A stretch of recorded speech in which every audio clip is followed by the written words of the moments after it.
Shalom, saudara-saudara yang kekasih dalam Tuhan Yesus Kristus. Setiap manusia yang normal pasti bertumbuh secara fisik.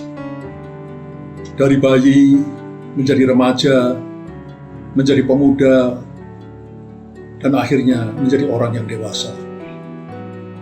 Demikian juga seorang anak Allah yang normal seharusnya juga bertumbuh secara rohani.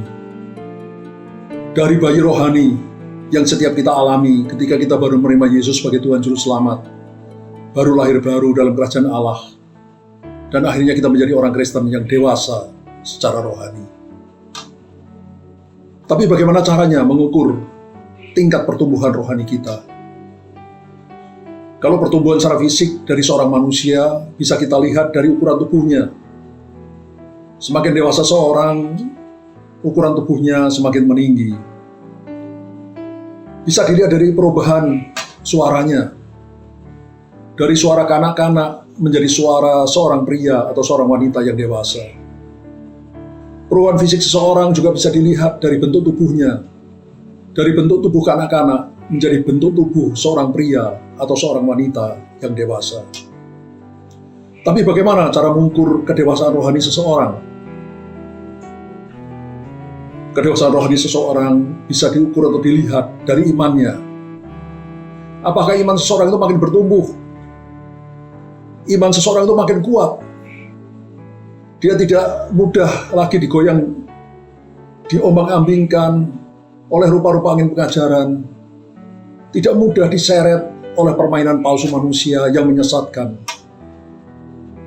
Kedewasaan rohani seseorang juga bisa dilihat dari pengenalannya akan kebenaran firman Allah.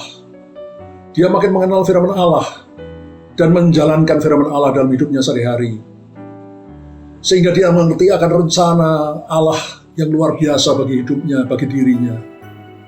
Sehingga tidak mudah menjual keselamatannya hanya untuk semangkok kacang merah, untuk hal-hal yang bersifat fana, bersifat duniawi, yang akan kita tinggalkan begitu kita meninggalkan dunia ini. Pertumbuhan rohani seseorang juga bisa dilihat dari pengenalannya akan Allah. Semakin dewasa seorang, dia akan mengenal Allah semakin intim, makin mengenal Allah secara pribadi, sehingga dia makin jatuh cinta, makin mengasihi Allah lebih dari apapun juga di dunia ini. Salah satu tolok ukur yang bisa kita gunakan adalah apa yang dituliskan oleh Raja Daud di dalam Mazmurnya, Mazmur pasal 73 ayat 25, yang berbunyi demikian. Siapa gerangan ada padaku di surga selain Engkau? Selain Engkau ya Tuhan, tidak ada yang kurindukan di bumi ini. Saudara, siapakah yang paling kau rindukan di bumi ini? Tuhan ataukah yang lain? Semakin kita dewasa rohani, maka kasih dan kerinduan kita akan Allah menjadi semakin besar dan semakin besar. Bahkan akhirnya, hanya Dialah satu-satunya yang kita rindukan di bawah kolong langit ini. Mari kita periksa diri kita masing-masing. Tuhan Yesus memberkati kita semua. Haleluya. Amin.